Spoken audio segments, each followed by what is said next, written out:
आप सभी को ऋषिकेश पाठक का प्यार भरा नमस्कार। कुछ सवाल पूछूंगा, उन सवालों का जवाब बताना नहीं है, लिखना है। फिर से बता रहा हूं, उन सवालों का जवाब बताना नहीं है, लिखना है, और लिखने के बाद उस पर गौर करना है। सबसे पहला पॉइंट, आपके जीवन में सबसे महत्वपूर्ण इंसान कौन है? ऐसा क्या आप उससे सीख पाते हैं? महत्वपूर्ण इंसान से तात्पर्य ये नहीं है कि आपका लाइफ पार्टनर। महत्वपूर्ण इंसान से मतलब ये नहीं है कि आपका कोई रिलेटिव या आपका कोई फ्रेंड। महत्वपूर्ण इंसान वो जिसकी आप इज्जत करते हैं, जिसकी वो इज्जत करने के लिए आप बेकरार होते हैं, यानी कि उसके सिद्धांतों पर चलने के लिए आप तैयार होते हैं, उसके बनाए गए रास्तों पे आप अपनी जिंदगी को समर्पित करने को तैयार होते हैं। मैं ऐसे इंसान की बात कर रहा हूं जो आपकी लाइफ में वैल्यू करता है। मेरी बात समझ पा रहे हैं आप?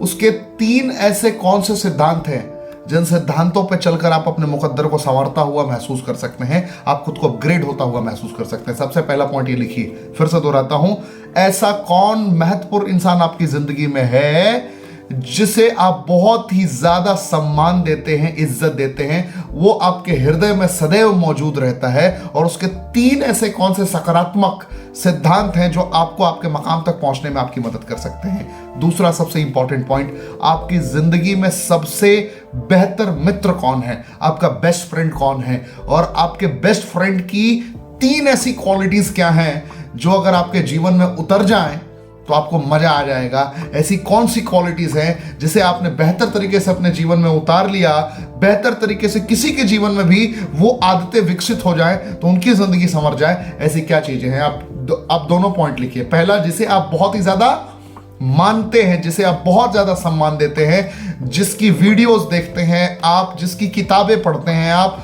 हो सकता है कि कोई एक ऐसा इंसान हो जो आपसे एक अलग लेवल पे हो, आपसे बिल्कुल डिफरेंट तरीके से कनेक्टेड हो, लेकिन आप उसके सिद्धांतों को मानते हैं। तो पहला उनका 3 पॉइंट आपने लिखा, फिर आपने अपने मित्र की खासियत, उसकी क्वालिटी 3 पॉइंट में लिखी, यानी कि आपके पास हो गए 6 पॉइंट।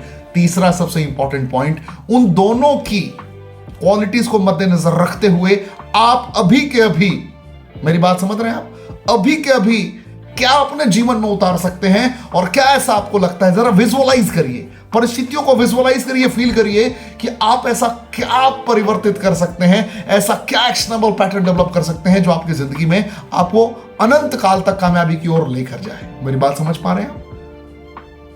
सोचने को मजबूर हो गए ना? ऐसा ही सभी सोचने को मजबूर हो जाते हैं। बताता हूं क्यों। जिंदगी में आसपास इतने सारे सकारात्मक ऊर्जा वाले लोग हैं, लेकिन हम पहचान नहीं पाते। हर इंसान के अंदर सकारात्मकता भी है, नकारात्मकता भी है, लेकिन हम बहुत दफे अपनी जिंदगी में सिर्फ नकारात्मकता पे फोकस करते हैं, सकारात्मकता को नहीं देख पाते हैं। वहां पे समझना है, अपनी जिंदगी के इंस्पिरेशन को, अपने जिंदगी के आइडल पर्सन को आइडेंटिफाई कीजिए। उसके 3 गुणों को लिखने के बाद समझिए कि मैं ऐसे क्या क्या गुण हैं जो विकसित कर सकता हूं। आपके आसपास कुछ ऐसे मित्र जरूर होंगे जिसके अंदर कुछ गुणात्मक क्वालिटी होगी, ऐसी क्वालिटी होगी जो अद्वितीय कामयाबी तक उसे पहुंचा सके और आपको भी पहुंचा सके। मेरी बातें समझ रहे हैं ना? बस ये छोटा छोटा स्टेप लेते चलिए, देखते रहिए कि आपके आसपास कौन है, और अगर आपकी जिंदगी में ऐसा कोई नहीं है, इसका मतलब आप कहीं ना कहीं अभी भी बहुत ज्यादा संघर्ष कर रहे हैं, और आपको अभी एक मेंटर को पहचानने की जरूरत है। Identify your mentor. ध्यान समझिए, अभी भी आपको अपने आइडल को चुनने की जरूरत है, अपने इंस्पिरेशन को चुनने की जरूरत है, और जीवन में सही मित्र को चुनने की जरूरत है। अगर आपके ये तीनों सवालों के जवाब बेहतर तरीके से नहीं मिल पाते तो मुझे उम्मीद है मेरी बातें आपको समझ में आई होगी। Thank you. जय हिंद।